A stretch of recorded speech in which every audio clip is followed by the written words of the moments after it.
Hi friends, it's Unicorn, and today I have a very exciting video because I'm going to review and wrap up all the books on the shortlist of the Women's Prize for Fiction this year, and also ranking them from my least favorite to my most favorite, and give out some prediction or some hopes in the end of this video. I try to read all the books on the shortlist or the long list of Women's Prize for Fiction every year before the winner is announced, but I don't think I've ever succeeded on it before, so this is the first year that I have read all the 6 books on the shortlist before the winner is announced, so I'm really thrilled about it.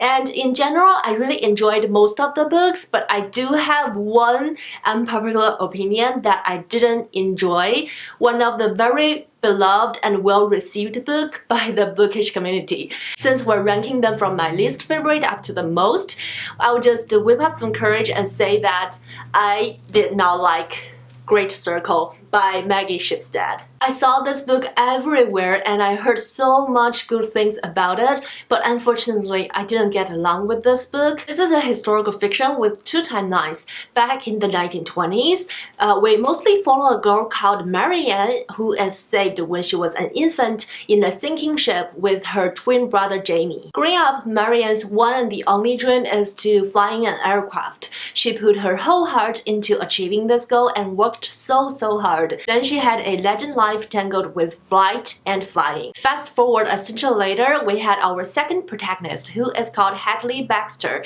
She is an actor who is set to cast Marianne in a film. She's kind of a bold character in Hollywood, and she just facing some drastic changes in her career and also her reputation, and kind of standing in the crossroad. With their fate intertwined, we got to see 2 determined characters who is chasing what they want and also longing for their true selves. All of these sounds amazing, but this book just didn't work for me. The pacing of the book is so weird. In the beginning of the book, the author drew a lot of attention to some characters that is somewhat related to the story, but not as important. And because that part is so long, we kind of lost the golden time to make connections with the characters. Not to say that I have to be connected with the character to like a book, but in this case, they're just not interesting, and I have to talk about it in the 2 separate parts. The Marianne part was okay. I actually liked the story in her teenagehood when she discovered that her dream is to become a pilot and worked for it.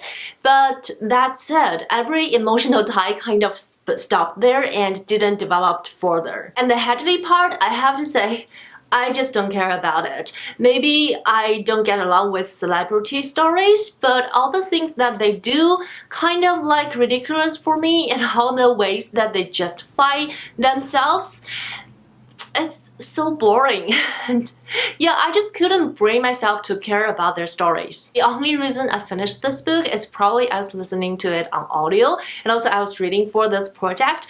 But when I was about 20 to 40%, I really wanted to DNF it, so it's such a shame that I didn't like this beloved book, but it's just my opinion. If you like this book, I'm so happy for you, good for you. Please tell me the reason down below. With that out of the way, the rest of the 5 books, I generally enjoyed them all, even though I have to rank them from number 5 to number 1, but every one of them is fantastic. So the number 5 on my personal ranking is The Sentence by Louise Erdrich. This is a magical realism story with some fantasy elements in it. This is a book set in 2019, right before the pandemic. Our protagonist Toki works in a bookstore and she loves books and also has some frequent customers. For example, a customer called Flora, whom Toki considered is the most annoying customers of all, because although she's very passionate about books and about the bookstore, she's also very passionate about the indigenous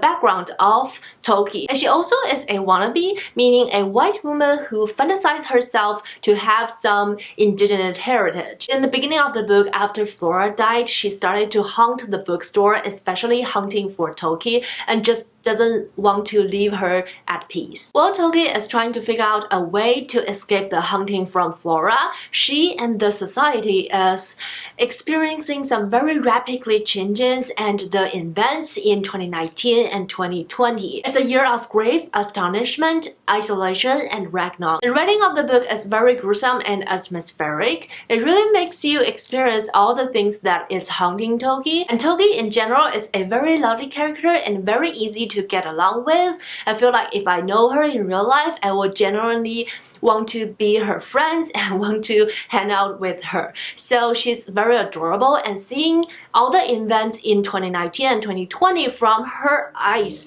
is a very delightful experiences, although the events themselves are not necessarily delightful. I feel like the event in late 2019 and early 2020 is something that is very hard for the whole society, especially in America, to get over it.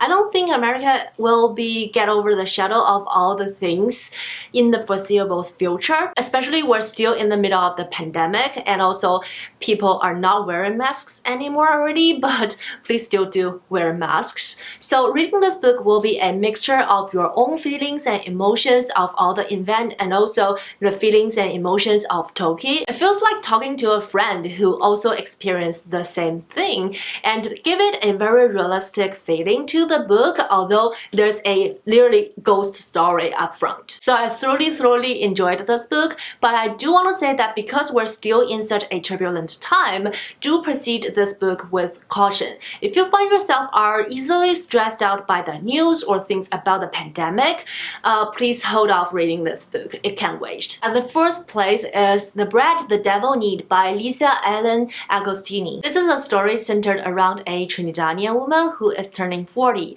She managed a boutique in the port of Spain and lives with her abusive long-term partner. Her world was shaken after she witnessed a woman got murdered in front of the store by a jealous lover. So content warning for this book, including sexual assault, abuse, and violence. By reading about the protagonist Alethea processing the murder and the aftershock, she finally revealed about herself from a person who always holds in. And we got to see the background story of her past and finding out her family history, and also discuss the relationship between her and her abusive partner. The dynamic in the book is complicated. The first question, and one of the most important questions the book wanted us to ask, is why Alethea is still staying with her partner. She was also asked by a variety of characters in the book, but we don't have a clear answer. All the reasons and the experiences she had tangled together and build up to the situation of today, and we also see some of the people in her past who played a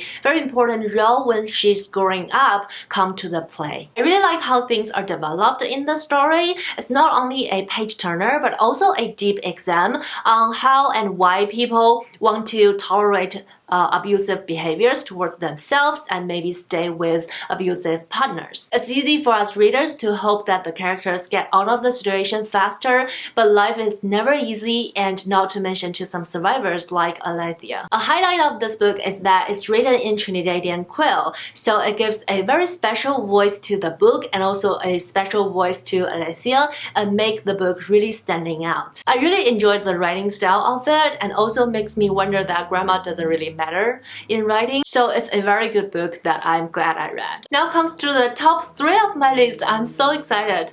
Firstly, number 3 is The Book of Form and Emptiness by Ruth Ozaki. This is a book that is entirely about grief. After Benny's father died in a car accident, he lived with his mom and they kind of depend on each other, but because they have different approach to grieving, so it's harder for them to communicate. So we follow their stories and see the challenges they are facing, and also the grief they're having and how they cope with it and how they cope with the sadness around them. A while after the accident, Benny started to hearing a lot of the voices from the objects of the home, like sneakers, pencils, and many more. Eventually, he found a talking book whom he can have a full-on conversation with, so that intrigues Benny's interest of knowing more about his family story through the book. So the book this book, not the book in the story, is very interestingly structured because a lot of times conversations are having between the book and Benny, and the book has its own narration,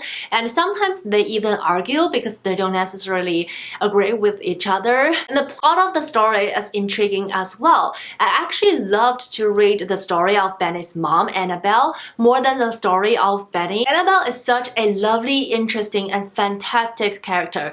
Not in the way that she's the perfect mom, but in the way that she's not. She's trying her best to digest the death of her husband, and also trying her best to juggle between work and life, and also trying her best to provide for the family.